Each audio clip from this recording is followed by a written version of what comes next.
Sino ang hari ng kalangitan? Lahat sasang-ayon, agila. Pero ang tanong, anong klase ng agila? Kapag tinanong mo ang mga ornithologists at mga experts, dalawang agila lang ang laging nababanggit. The Philippine eagle and the harpy eagle.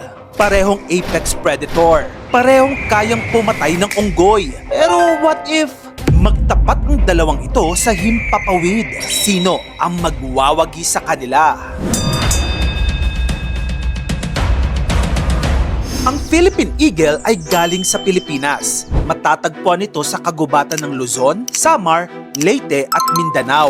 Tinatawag itong King of the Philippine Skies. May titulo din itong monkey-eating eagle. Samantalang ang harpy eagle naman, matatagpuan sila sa Central at South America, lalo na sa Amazon rainforest. Binansagan itong most powerful eagle in the world.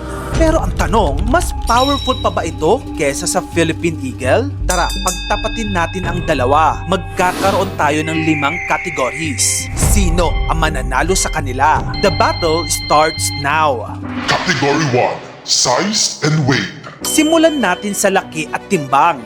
Ang Philippine eagle ay isa sa pinakamahabang eagle sa mundo. Umaabot sa 1 metro ang haba. Tapos yung wingspan niya, halos 2 meters. How about harpy eagle? Halos magkapareho sila when it comes to size. Ang wingspan ng harpy eagle ay umaabot din ng 2 meters. Pero may isang bagay na mas lamang ang harpy eagle. Mas mabigat ito. Umaabot ito ng 6 to 9 kilos kumpara sa Philippine eagle na around 4.5 to 8 kilos. Ibig sabihin, ang harpy eagle ay mas bulky, mas compact at mas built for power. So ang point for this category, mapupunta sa harpy eagle.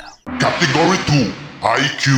Ngayon, hindi lang palakihan at pabigatan ang labanan. Kailangan kung gaano katalas ang mga kuko, ganun din katalas ang utak. Ang Philippine eagle ay kilala sa pagiging highly intelligent. Strategic hunter siya. Gumagamit ng ambush. Kayang mag-adjust sa galaw ng prey. Sa mga studies, ang Philippine eagle ay isa sa pinaka-intelligent birds of prey sa buong mundo. Yung harpy eagle naman, matalino din. Pero more on brute force hunting. Dadaanin ka sa lakas. Pero less yung strategy nila. More power attack. Kaya kung usapang utak or IQ, ang punto ng kategory na ito mapupunta sa Philippine eagle. Category 3. Physical strength.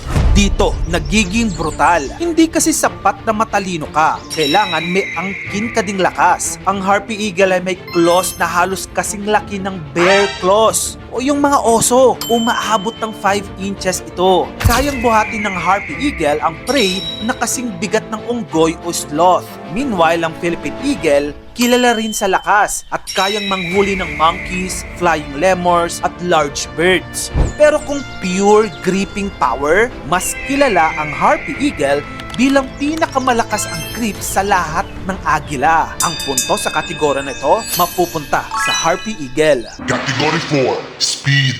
Pagdating naman sa bilis, parehong stealth hunters ang dalawang ito. Pero ang Philippine eagle, dahil mas lean ang katawan, mas agile siya.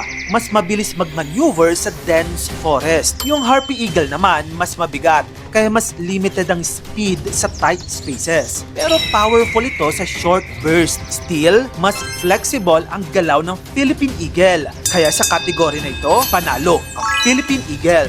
Final category. Endurance. Sa lahat ng categories, dito kadalasang natatapos ang laban. Kasi kahit gaano ka kalakas, kahit gaano ka kalaki, o kahit gaano ka katalino, kung hindi ka makakatagal sa laban, matatalo ka rin. Pagdating sa endurance, parehong halimaw ang dalawang ito. Parehong kayang maghintay. Parehong kayang mabuhay sa wild. So sinong panalo pagdating sa endurance? Well, ang harpy eagle, pure power. Explosive.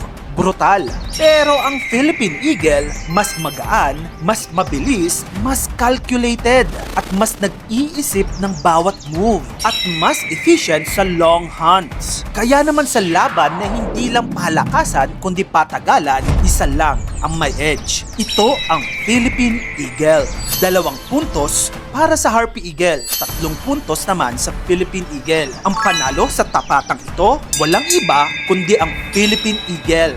Anyway, meron ka pa bang mga hayop na gusto mong pagtapatin natin? Comment mo naman yan sa comment section. At kung gusto mo pa na magito pang klaseng contents, dito lang yun sa channel ko kaya follow ka na. Mag-subscribe ka na rin sa aking bagong YouTube channel. Yun lang, maraming salamat sa panonood.